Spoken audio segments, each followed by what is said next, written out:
సత్యమూర్తి గారు senior journalist. అందరికీ నమస్కారం అండి, వెల్కమ్. ముందుగా సార్ సత్యమూర్తి గారు, అంటే అన్నగా కాకుండా అతిథిగా వచ్చినట్లుగా కనిపించిందా నిన్న? ఎందుకు ఇదొక సీన్ ఎట్లా అనిపిస్తుంది? ఏ రకమైన చర్చ జరుగుతూ ఉందనేది? అన్నగా కాదు, అతిథిగా కాదు, అసలు ఎందుకు వచ్చాడరా అన్నట్టుగా చూశారు అక్కడ వాళ్ళందరూ కూడా. ఆ విధమైన పరిస్థితిని జగన్మోహన్ రెడ్డి కొని తెచ్చుకున్నాడు. ఇది మామూలుగా అయితే వాళ్ళేదో పెళ్లి వేడుక మనకి సంబంధం లేదనుకోవచ్చు, కానీ ఇది రాజకీయ అంశాలతో ముడిపడి ఉన్నది కాబట్టి మనం దీన్ని ఎలాబొరేట్గా కూడా డిస్కస్ చేసుకోవాల్సిన అవసరం ఉంది. ఎందుకంటే ఏపీ పాలిటిక్స్లో చెరొక దిక్కుకు వెళ్తున్నారు అన్నా చెల్లెళ్ళు.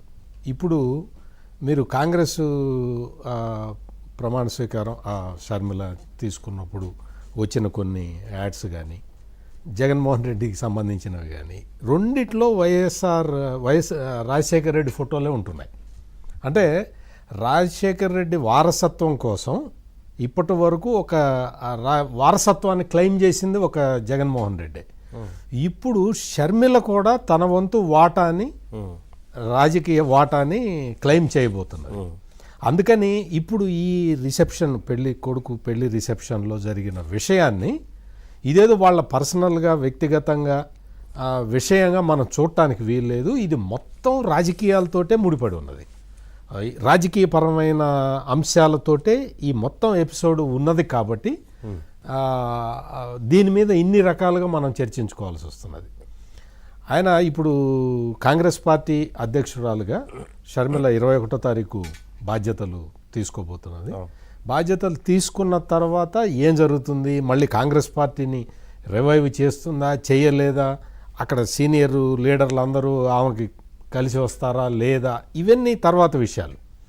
ప్రస్తుతానికైతే ఆమె అటెంప్ట్ మాత్రం చాలా సీరియస్గా చేస్తున్నది. సీరియస్గా అటెంప్ట్ చేసే ఈ క్రమంలో కొంచెం పాలిటిక్స్ని ఫోకస్గా సీరియస్గా తీసుకున్నట్టు కనిపిస్తూ ఉన్నది. పైగా ఇందులో ఇంకొక మెలిక ఉన్న విషయం ఇంకోటి ఏంటి అంటే, మొత్తం జగన్మోహన్ రెడ్డి దగ్గర ఉన్నదంతా కాంగ్రెస్ ఓట్ బ్యాంకే. కాంగ్రెస్ లీడర్లు, కాంగ్రెస్ ఓటర్లు తప్ప అక్కడేమి వైఎస్ఆర్ కాంగ్రెస్ పార్టీకి వేరే సపరేట్ ఏం లేదు అక్కడ. అందుకని జగన్మోహన్ రెడ్డికి చెల్లెలు రాజకీయాల్లోకి రావటం, అందులోనూ కాంగ్రెస్ పార్టీలోకి రావటం తీవ్రమైన ఆందోళన కలిగిస్తూ ఉంటుంది. అంటే ఆయన ఆస్తి పంపకం వ్యవహారాలు వీటిట్లో ఎంత బిట్టర్గా ప్రవర్తించాడో, ఇప్పుడు ఈ షర్మిల తీసుకుంటున్న రాజకీయపరమైన నిర్ణయాలన్నీ కూడా అంతే బిట్టర్గా అనిపిస్తున్నాయి జగన్మోహన్ రెడ్డికి. అంటే ఇది ఈ విధమైన ఈక్వేషన్ వస్తుంది అని జగన్మోహన్ రెడ్డి ఊహించకుండా, అంటే చెల్లిని మరి ఏ కారణం వల్ల ఆస్తుల్లో వాటాలు ఇవ్వటం ఇటువంటివన్నీ ఎందుకు చేయలేదో మనకు తెలియదు. సాధారణంగా అయితే ప్రతి ఫ్యామిలీలో చేస్తారు. ఎవరైనా అన్న అనేవాడు పెద్ద దిక్కుగా ఉంటాడు కాబట్టి. పైగా తల్లి పదే చెప్పిన తర్వాత కూడా జగన్మోహన్ రెడ్డి ఎందుకు చేయలేదో అది ఎవరికి అర్థం కావట్లేదు. అంటే ఒక వాదన ఏంటి అంటే, మొత్తం జగన్మోహన్ రెడ్డి ఆస్తులన్నీ కూడా సిబిఐ ఈడీ అటాచ్మెంట్లో ఉన్నాయి కాబట్టి ఇప్పుడు ఆయనకి వెసులుబాటుగా ఉన్నది చెల్లెల ఆస్తులే కాబట్టి వీటిని ఇది చేస్తున్నాడు, వదలటం లేదు అనేది ఒక ఆర్గ్యుమెంట్ ఉంది. ఏది ఏమైనా కానీ, ఏదైనా ఆమె వాటా ఆమెకి ఇచ్చేసినట్టయితే ఇంత బిట్టర్ పరిస్థితి అన్నా చెల్లెళ్ళ మధ్య రావటానికి వచ్చేది కాదు. ఇప్పుడు ఏంటి అంటే, ఇప్పుడు ఇంకా ఇంట్లో తగాదాలు ఉంటే రాష్ట్రాలను పంచుకున్నారు. అది ఇంట్లో తగాదాల వల్ల అక్కడ అన్న దగ్గరికి వెళ్ళటానికి కొంచెం భయపడ్డది షర్మిల. మొదట్లో భయపడి తెలంగాణకు వచ్చి తన అదృష్టాన్ని పరీక్షించుకుందామని చాలా ప్రయత్నాలు చేసింది.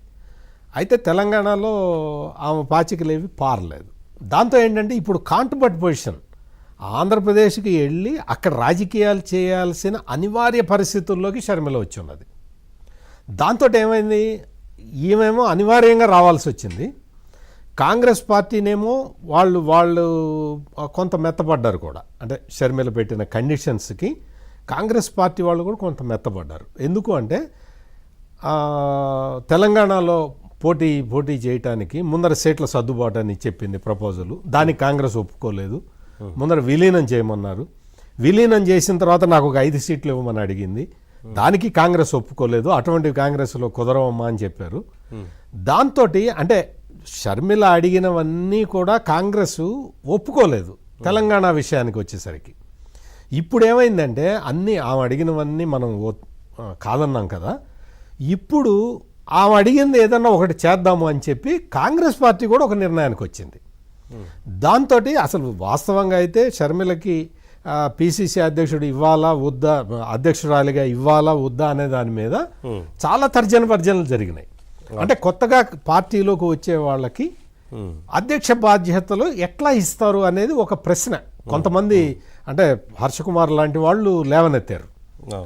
లేవనెత్తిన తర్వాత కొంత డిస్కషన్ జరిగింది. కానీ ఆ తర్వాత కాంగ్రెస్ పార్టీ ఏం ఆలోచించింది, షర్మిలకు అడిగినవన్నీ మనం కాదన్నాం కదా, దీన్ని కూడా మనం కాదంటాం ఎందుకు, అంటే లీడర్ని మనం వద్దనుకోవటం ఎందుకు అని చెప్పి కొంత మెత్తబడి ఆమెకి పిసిసి అధ్యక్షురాలిగా బాధ్యతలు అప్పగించింది. ఈ డెవలప్మెంట్స్ అన్నీ కూడా జగన్మోహన్ రెడ్డి ఊహించలేదు. ఆయన చాలా లైట్గా తీసుకున్నాడు. తనకి పవర్ ఉంది కదా, తనకు అధికారం ఉంది కదా, తను తల్లి కూడా తన సైడే మాట్లాడుతున్నది కదా, ఎంతైనా రాయబారం చేయగలుగుతుంది కానీ ఆదేశించలేదు కదా. ఈ కారణాలతోటి జగన్మోహన్ రెడ్డి షర్మిలని లైట్గా తీసుకున్నాడు. లైట్గా తీసుకోవటం వల్ల వచ్చిన పరిణామాలు ఇవన్నీ. ఇప్పుడు షర్మిల ఒక అంటే ఏకుమేకై కూర్చున్నట్టుగా, అంటే ఆ సామెత అప్లికబుల్ లాగా ఉన్నది. ఇప్పుడు ఏంటి నెక్స్ట్ ఏంటి, ఇప్పుడు క్యాంపెయిన్కి వెళ్ళాలి. ఎలక్షన్లు వచ్చేస్తున్నాయి కదా, లోక్సభ ఎన్నికలు వచ్చేస్తున్నాయి, అసెంబ్లీ ఎన్నికలు వచ్చేస్తున్నాయి, ఇవన్నీ కలిపి వచ్చేస్తున్నాయి. కాబట్టి ఇప్పుడు షర్మిల క్యాంపెయిన్కి వెళ్ళాలి. క్యాంపెయిన్కి వెళ్ళే సమయంలో ఎవరిని తిడుతుంది, ఎవరిని తిట్టాలి, ఆంధ్రప్రదేశ్లో ఎవరైతే అధికారంలో ఉన్నారో వాళ్ళని కదా విమర్శించాలి. అంతే కదా.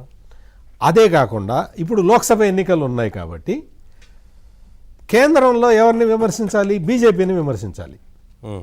బీజేపీ అంటే నరేంద్ర మోడీని, అమిత్ షాని విమర్శించాలి. ఇది ఈక్వేషన్, ఇది మామూలు సహజంగా జరిగే ప్రక్రియ. ఇప్పుడు అది జగన్మోహన్ రెడ్డికి కష్టమే, ఏది బీజేపీని విమర్శించటము జగన్మోహన్ రెడ్డికి కష్టమే, కష్టం కలిగించే విషయమే. తనని విమర్శించటము జగన్మోహన్ రెడ్డికి నష్టం కలిగించే విషయం. డిస్కస్ చేద్దాం సార్. అంటే పొలిటికల్ ఈక్వేషన్ ఎలా ఉండబోతుంది ఇలాంటి అంశం గురించి కూడా